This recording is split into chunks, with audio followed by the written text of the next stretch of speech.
Students, इस video में हम देखेंगे कि डिस्ट्रीब्यूटिव प्रॉपर्टीज़ ऑफ सेट्स क्या होती हैं और उनको कैसे प्रूफ किया जाता है। तो चलें वीडियो को स्टार्ट करते हैं। इससे पहले कि हम डिस्ट्रीब्यूटिव प्रॉपर्टी ऑफ सेट्स को स्टार्ट करें, मैं डिस्ट्रीब्यूटिव प्रॉपर्टी जो नंबर्स के लिए यूज़ की जाती है मैं उस पर थोड़ी सी बात करूंगा। आप देख चुके हैं कि डिस्ट्रीब्यूटिव प्रॉपर्टी नंबर्स में कैसे यूज़ की जाती है कि for example A multiply by B plus C हो या A multiply by B minus C हो, तो हम इस a को इन दोनों नंबर्स पे डिस्ट्रीब्यूट करके भी ऐड कर सकते हैं। फॉर हम a को b से मल्टीप्लाई करके और a को c से मल्टीप्लाई करके उन दोनों को ऐड करें तो आंसर एक ही आता है। This is also known as distributive properties for numbers. Okay, अब इसको देखते हैं कि हम मेंटल मैथ्स की बात करते हैं तो किस तरीके से मेंटल मैथ्स में ये डिस्ट्रीब्यूटिव प्रॉपर्टी हमारे काम आ सकती हैं। For example, let's take a product. आपको इन दोनों नंबर्स को मल्टीप्लाई करना है। क्या आप इसको अपने माइंड में कर सकते हैं? यस, आप कर सकते हैं, लेकिन उसके लिए आपको डिस्ट्रीब्यूटिव प्रॉपर्टी का सहारा लेना पड़ेगा। फॉर एग्जांपल, हम 45 को 98 से मल्टीप्लाई नहीं कर सकते, लेकिन हम 98 हम देख सकते हैं कि 98 100 के क्लोज है काफ़ी, तो हम 98 को हम किसी तरीके से चेंज कर सकते हैं। फॉर एग्जांपल, हम क्या कर सकते हैं, हम 45 को ऐसे ही रहने दें, लेकिन 98 को हम 100 माइनस 2 में कन्वर्ट कर लें, क्योंकि 100 माइनस 2 जो है वो 98 के ही बराबर होता है। अब ये हमारे पास प्रॉपर्टी आ रही है, तो हमें 45 दोनों पे हम डिस्ट्रीब्यूट करके भी माइनस कर सकते हैं। तो पहला स्टेप 45 टाइम्स 100 और दूसरा स्टेप 45 टाइम्स 2 और बीच में माइनस ऐसे ही आ गया। अब आप कहेंगे ये स्टेप्स तो लंबे हो रहे हैं, लेकिन this is something you can handle in your mind. अभी आप अपने माइंड में कर सकते हैं। 45 times 100 it is very easy, it is 45 hundreds, और 45 times 2 means to double number, so which is 90। You can easily do this. Now you need to subtract these numbers, which is also very easy, and you can easily find out 4500 minus 90 equals 4510. So this is something I want to discuss in this video regarding mental maths, and this is the distributive property for numbers. Now we will move on to the main topic of this video, which is distributive properties for sets. So let's move it.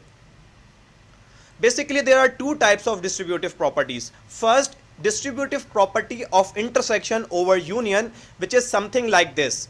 It states that if you have B union C and then you find the intersection with A, so it is equal to, if you find A intersection B, A intersection C, and then you union both these sets. So this is something you are distributing intersection over union. So this is the property which is known as distributive property of intersection over union, and this is the second property which is distributive property of union over intersection. और आप देख सकते हैं कि ये same है, इसके अंदर हम यूनियन को है वो डिस्ट्रीब्यूट कर रहे हैं इंटरसेक्शन के ऊपर, और डिस्ट्रीब्यूट बिल्कुल उसी तरह कर रहे हैं जिस तरह हमने पहले किया है कि ए का यूनियन बी के साइड फाइंड किया, ए का यूनियन सी के साइड फाइंड किया, और फिर उन दोनों का हमने इंटरसेक्शन कर दिया।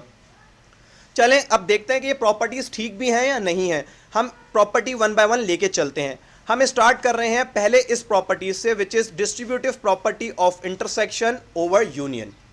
अगेन हमें इस प्रॉपर्टी को प्रूफ करना है तो हमें तीन सेट्स की ज़रूरत होगी, ए बी एंड सी। आप कोई भी सेट ले सकते हैं, क्योंकि हम इस तरफ भी वही ए बी सी यूज़ करेंगे और इस तरफ भी वही ए बी सी यूज़ करेंगे, और देखेंगे कि आंसर इक्वल आता है या नहीं। ठीक है, सो हमने ये तीन सेट्स कंसिडर किए हैं। ए बराबर है 2, 4 और 6, बी बराबर है 1, 2 एंड 3, सी बराबर है 2, 3 एंड 5। नाउ जैसे हम सेट्स की प्रॉपर्टीज़ को साइड बाय साइड हमेशा प्रूफ करते हैं, तो हम लेफ्ट हैंड साइड से स्टार्ट लेते हैं। हमारी लेफ्ट हैंड साइड बराबर है A intersection B union C. यहाँ पे आपको ब्रैकेट नज़र आ रहा है, और हमेशा हम पहले ब्रैकेट को सॉल्व करते हैं। तो ब्रैकेट में क्या लिखा है, बी यूनियन सी। तो अब हम पहले इससे स्टार्ट करते हैं, और आपको यूनियन अच्छी तरह फाइंड करना आता होगा। तो बी की हम वैल्यूज़ पुट करेंगे। सेट बी बराबर है इसके, तो हमने इसको पुट किया, और सेट सी बराबर है इसके, तो हमने इसको भी पुट कर दिया। अब हमें इन दोनों सेट्स का यूनियन फाइंड करना है, और यूनियन में हमें दोनों सेट्स के एलिमेंट को कंबाइन करके लिखना होता है। तो कंबाइन करके आप लिखेंगे तो बेसिकली आपके पास ये सेट आएगा 1, 2, 3 and 5। And if you don't know कि यूनियन कैसे फाइंड होता है, तो मैंने अपनी एक वीडियो यूनियन ऑफ सेट का लिंक यहाँ पे आपको दे दिया है। आप इसको वीडियो को रोक के पहले यूनियन और इंटरसेक्शन दोनों वीडियोस वॉच कर लें और उसके बाद वीडियो को कंटिन्यू कीजिएगा, क्योंकि इस प्रॉपर्टी को समझने के लिए आपको यूनियन और इंटरसेक्शन दोनों बहुत अच्छी तरह आना ज़रूरी है। चलें हम वीडियो को आगे बढ़ाते हैं। हम बी यूनियन सी तो फाइंड कर चुके, अब हमें बढ़ना है कि जो इसका आंसर आया है उसको इंटरसेक्शन करना है ए के साथ। ठीक है, सो चलें ये काम भी कर लेते हैं। पहले हम ए की वैल्यू पुट करते हैं, सेट ए बराबर है इसके, तो हमने ए की जगह ये सेट पुट किया, और बी यूनियन सी हम ऑलरेडी फाइंड कर चुके हैं, तो हमने ये सेट उठा के यहाँ पुट किया, और हमें इन दोनों का क्या फाइंड करना है, इन दोनों का हमें यूनियन फाइंड करना था। ठीक है, सो अब हम इन दोनों का यूनियन फाइंड कर रहे हैं, और यूनियन आपको पता है कि यूनियन का मतलब हम दोनों सेट्स के कॉमन एलिमेंट्स को लिखते हैं। तो दोनों सेट्स में कौन से एलिमेंट्स हैं या एलिमेंट है जो कॉमन है? यस, आपने आइडेंटिफाई कर लिया होगा कि इन दोनों सेट्स का कॉमन एलिमेंट जो है वो 2 है, क्योंकि 2 इस सेट में भी है और इस सेट में भी मौजूद है। ठीक है, तो अब तक हम अपनी लेफ्ट हैंड साइड आप देख सकते हैं कि 2 स्टेप्स में हम अपनी लेफ्ट हैंड साइड को सॉल्व कर चुके हैं। अब हम चलते हैं अपनी राइट हैंड साइड की तरफ। इस प्रॉपर्टी की राइट हैंड साइड ये है, A intersection B union A intersection C. यहाँ पर भी हमारे पास ब्रैकेट्स आ रहे हैं, तो हम 1 बाय 1 पहले ब्रैकेट्स को सॉल्व करेंगे और फिर उनको यूनियन करेंगे। तो पहले फर्स्ट ब्रैकेट ये है हमारे पास, which is A intersection B. Again same हम वैल्यूज़ को पुट करेंगे, सेट ए इस चीज़ के बराबर है, इसकी वैल्यू हमने पुट की, सेट बी बराबर है इस सेट के, और हमने इसकी भी वैल्यू को पुट किया।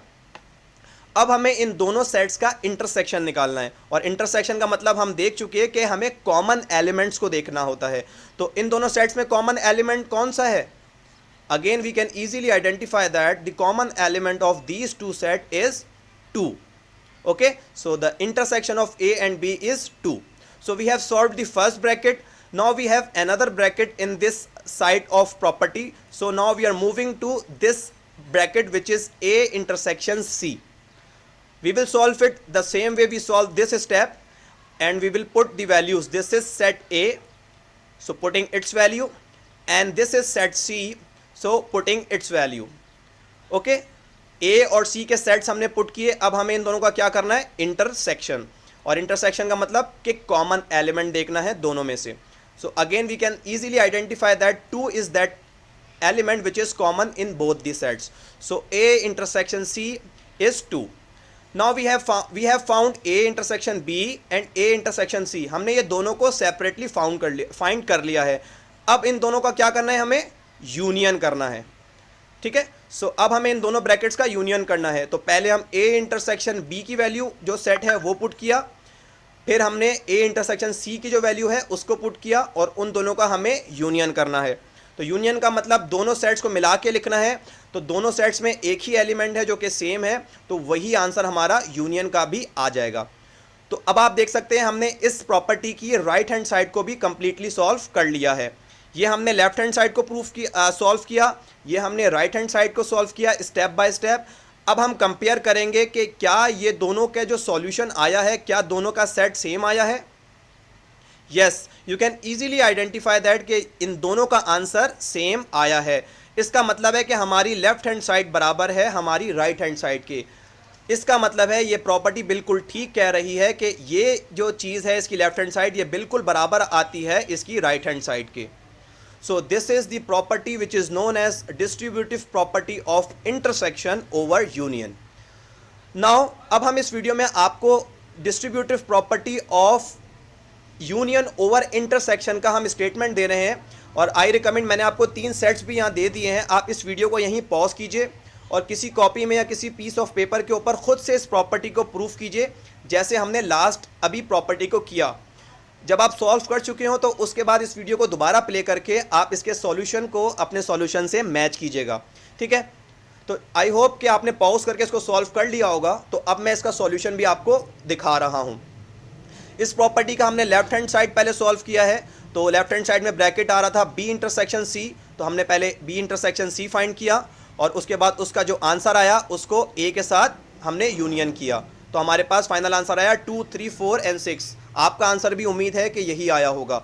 अब हम फिर हमने इसकी राइट हैंड साइड को सॉल्व किया, और राइट हैंड साइड में पहले हमने फर्स्ट ब्रैकेट को सॉल्व किया, फिर हमने सेकंड ब्रैकेट को सॉल्व किया और फिर उन दोनों ब्रैकेट के आंसर्स को इंटरसेक्शन किया हमने।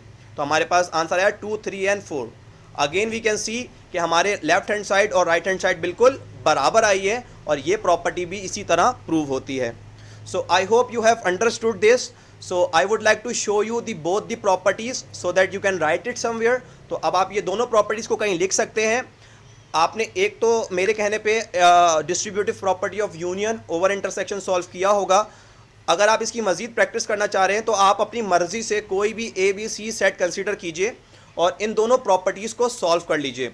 इन प्रॉपर्टीज़ को सीखने के लिए आपको कुछ भी नहीं, बस यूनियन और इंटरसेक्शन बहुत अच्छी तरीके से आना चाहिए और उसके साथ साथ जैसे जैसे आप जो स्टेप कह रहा है आप उसको स्टेप बाय स्टेप करते जाएंगे तो ईजिली आपकी ये प्रॉपर्टी प्रूव हो जाएगी। सो ये प्रॉपर्टी में प्रैक्टिस की बहुत ज़रूरत है। तो आई hope you will practice ahead and you will be mastered for these properties. Thank you so much.